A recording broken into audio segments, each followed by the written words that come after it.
dream. I was flying high, I was feeling fine. I won't be put in line, 'cause I'm ready to do my time. Simply Financial with Christopher Calandra, Certified Financial Planner, is an innovative, comprehensive, informative, and cutting-edge podcast that discusses financial topics ranging from personal finance, economics, politics, and personal growth. Simply Financial will cover intriguing and thought-provoking questions so that the listener can simply increase their financial IQ. I'm your host, Christopher Calandra, for this episode of the Simply Financial podcast.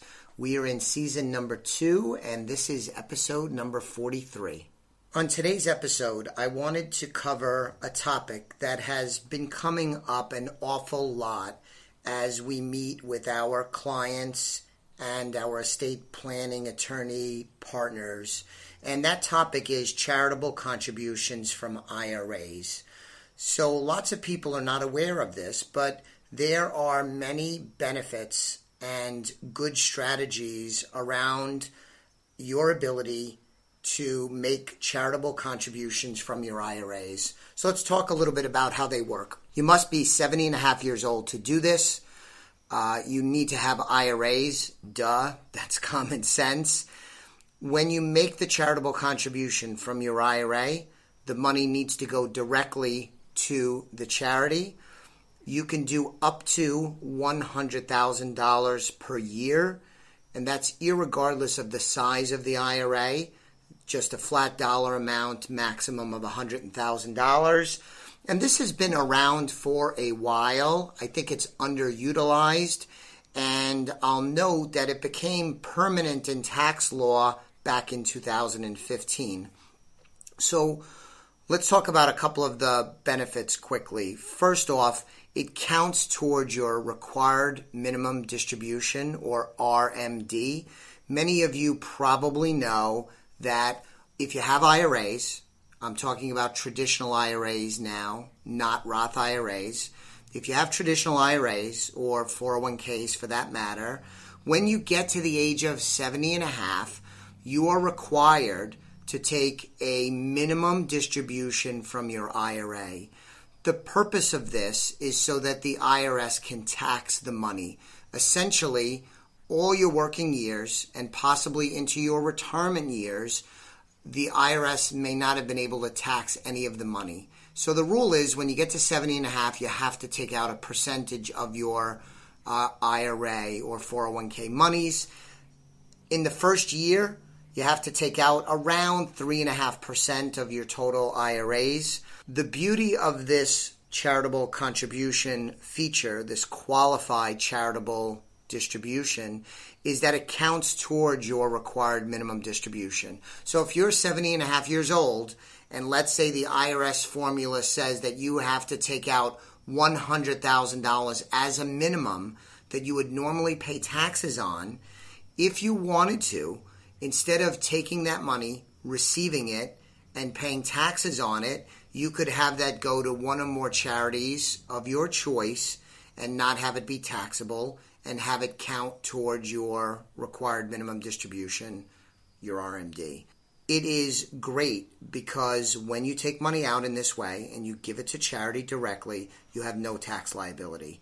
Whether you're doing it above and beyond the RMD or below the RMD, the most key element of this is that it's tax-free withdrawal from an account that otherwise and normally would be taxable.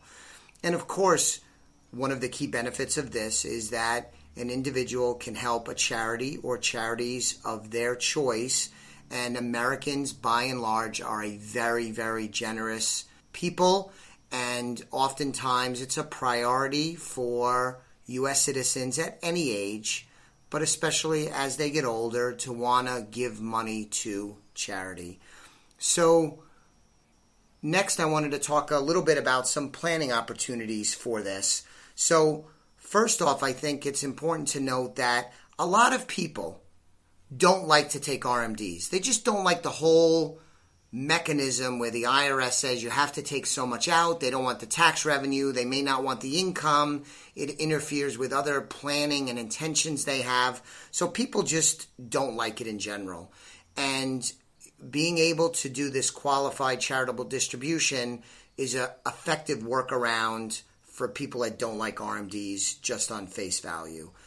Next, of course, is it reduces tax liability. And that is a terrific tool for financial planners like us here at Elliott Wealth Management to help strategize with clients along with their CPAs and other professionals. Sometimes that might include estate planning attorneys, but it can help manage tax rates and help manage tax brackets, especially if you have large amounts in your IRA. We can do some planning to help minimize taxes while also getting money to a desired charity. Another thing is, if you've listened to this podcast, and hopefully you're a regular listener, we've talked about the tax reform that came into existence when President Trump signed it into law in December of 2017. It became effective January 1st, 2018. And in that tax reform, there's an increase in what is called the standard deduction, meaning that individuals and couples who are filing their taxes, they get a deduction right off the bat. And for married couples filing jointly, it's somewhere around $24,000. For individuals that are over the age of 65, which would include those that are 70 and a half, it's actually $26,600 of standard deductions. And the reason I bring this up, and hopefully you could follow along and I explain it well, is that it's estimated that the vast majority of Americans 65 and older will not be itemizing their deductions, meaning that they're going to take the standard deduction of $26,600 instead of itemizing their deductions. Like, I have mortgage interest, I gave this much to charity, I have this much in medical bills, because that $26,600 is quite a bit larger than what it was in 2017 and in other years before that. So this qualified charitable distribution strategy is very appealing for people that want to give money to charity, but they're not itemizing because they're using the standard deduction. So when they use their IRA, they get the tax-free withdrawal, which is powerful, whereas if they used money in the bank, let's say, they wouldn't be able to deduct that charitable deduction. They wouldn't be able to take a charitable deduction for that donation. So that's, I think, an overlooked part of this, where we're tying together the new tax law with the charitable contribution from IRAs strategy. And I think that'll be very appealing to a lot of the people that we work with. And I will say also, related to that, is if you have IRA money and you have money in the bank or money in other investments or real estate or what have you, in many instances it might make sense to give money from your IRA instead of using those other monies because it is tax-free. So those are a few of the planning opportunities. There are many others. Each individual situation is a little different. But if you're a client of ours, please keep this in mind. We're probably going to bring it up to you anyway, especially if you're nearing or beyond the age of 70 and a half. But for those of you that are younger, perhaps you share this idea with your parents.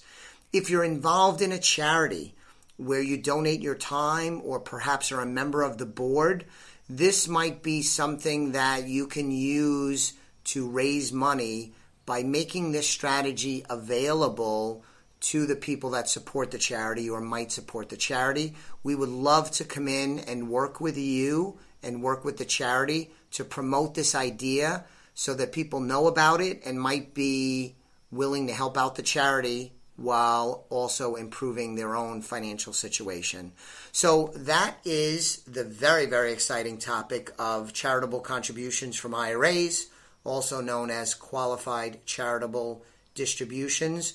We would love to talk to you about this strategy, whether it's for you, a charity you support, or for a family member or friend that is 70 and a half that might like to hear more about how this can work for them.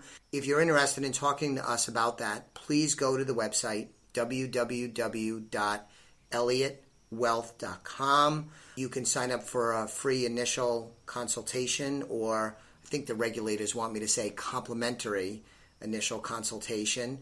But also keep in mind, at the website, you could get more information about me and the rest of the team, sign up for our mailing list, and as always, I would be very appreciative, if you haven't already, please subscribe to this podcast.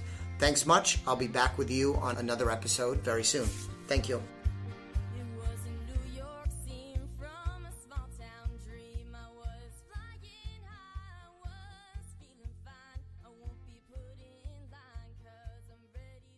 The views expressed are not necessarily the opinion of SagePoint Financial Incorporated and should not be construed directly or indirectly as an offer to buy or sell any securities mentioned herein. Investing is subject to risks, including loss of principal invested. Past performance is not a guarantee of future results. No strategy can assure a profit nor protect against loss. Please note that individual situations can vary. Therefore, the information should be relied upon when coordinated with individual professional advice.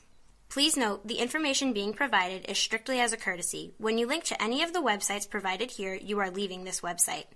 We make no representation as to the completeness or accuracy of the information provided at these websites, nor is the company liable for any direct or indirect technical or system issues or any consequences arising out of your access to your use of third-party technologies, websites, information, and programs made available through this website. When you access one of these websites, you are leaving our website and assume total responsibility and risk for your use of the websites you are linking to.